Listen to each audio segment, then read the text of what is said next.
Hello दोस्तों, नमस्कार। स्वागत है आपका फिर से नई वीडियो में। दोस्तों आज की वीडियो में हम देखने वाले हैं दोस्तों समाजशास्त्र की वास्तविक प्रकृति का वर्णन कीजिए। दोस्तों अथवा में हमारा प्रश्न है कि दोस्तों समाजशास्त्र में विज्ञान की कौन कौन सी विशेषताएं पाई जाती हैं। और दोस्तों एक प्रश्न है अथवा में कि समाजशास्त्र किस प्रकार एक विज्ञान है, स्पष्ट कीजिए। और दोस्तों और अथवा में एक प्रश्न है कि दोस्तों समाजशास्त्र को विज्ञान मानने में क्या आपत्तियाँ हैं, स्पष्ट कीजिए। तो चलिए दोस्तों देख लेते हैं, वीडियो काफ़ी इंटरेस्टिंग होने वाली है।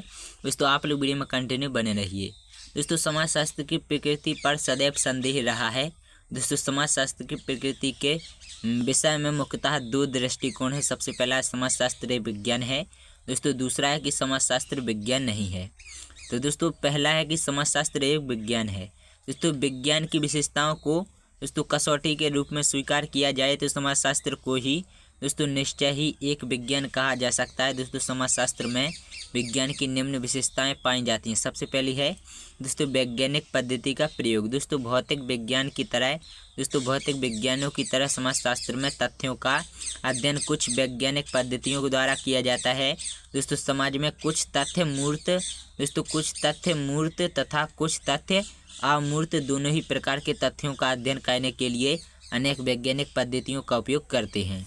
दोस्तों दूसरा है दोस्तों क्या है का अध्ययन। दोस्तों समाजशास्त्र में घटनाओं व तथ्यों को जिस रूप में देखते हैं दोस्तों उसी वास्तविकता के साथ प्रकट करते हैं तथा किसी सामाजिक घटना या तथ्य में उचित अनुचित अच्छे बुरे का अध्ययन न करके क्या का अध्ययन करते हैं। दोस्तों तीसरा है कार्य कारण संबंधों की व्याख्या।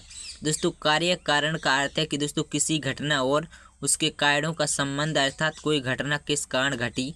समाजशास्त्र किसी घटना को वास्तविक रूप में प्रस्तुत करके ही अलग नहीं हो जाता, बल्कि उस घटना के कारणों को जानने का प्रयत्न करता है।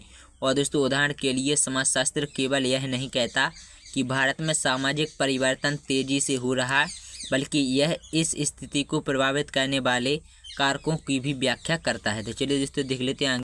दोस्तों हमारा चौथा है कि भविष्यवाणी करने में सक्षम। दोस्तों समाजशास्त्र भविष्यवाणी करने में समर्थ है। दोस्तों वर्तमान और भूतकाल की परिस्थितियों दोस्तों सामाजिक व्यवस्था, संगठन इत्यादि का अध्ययन करके समाजशास्त्र आज भविष्यवाणी करने में सक्षम है, क्योंकि समाजशास्त्र कार्य कारण दोस्तों संबंध दोस्तों बताता है।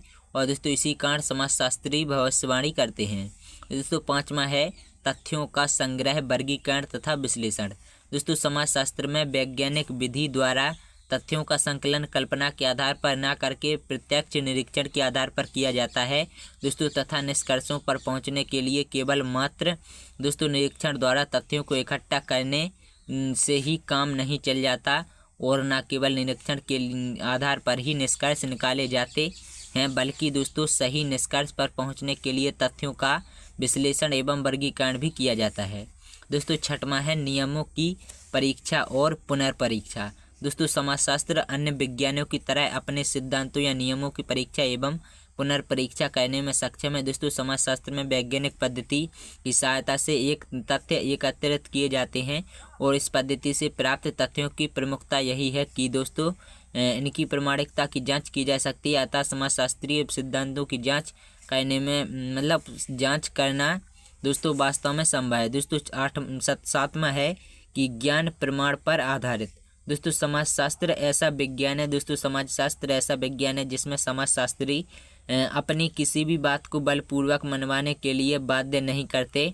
दोस्तों वह तो किसी भी घटना का निरीक्षण, विश्लेषण, वर्गीकरण, तर्क एवं प्रमाणों के आधार पर इसकी व्याख्या करते हैं, और दोस्तों वैज्ञानिक दृष्टिकोण ही उनके प्रमाण का आधार है। दोस्तों इस प्रकार यह स्पष्ट हो जाता है कि दोस्तों समाजशास्त्र की प्रकृति वैज्ञानिक है, और दोस्तों वह विज्ञान की सभी कसौटियों पर खरा उतरता है। दोस्तों दूसरा है कि दोस्तों समाजशास्त्र विज्ञान नहीं है। तो दोस्तों अनेक विद्वानों ने समाजशास्त्र की प्रकृति को वैज्ञानिक मानने में आपत्ति की है। दोस्तों इन्होंने निम्नलिखित आपत्तियों के आधार पर समाजशास्त्र को विज्ञान नहीं माना है। सबसे पहला कारण है कि दोस्तों सामाजिक घटनाओं की जटिलता तथा परिवर्तनशीलता। दोस्तों सामाजिक घटनाएं दोस्तों जटिल और परिवर्तनशील होती हैं। उदाहरणार्थ दोस्तों दो व्यक्तियों के बीच पाए जाने वाले संबंध इतने जटिल और अमूर्त होते हैं कि उनके निश्चित स्वरूप को समझ सकना बहुत कठिन है। दोस्तों इसी तरह सामाजिक घटनाओं की परिवर्तनशीलता भी समाजशास्त्रीय अध्ययन को वैज्ञानिक अध्ययन बनाती। दोस्तों दूसरा है निष्पक्षता का अभाव।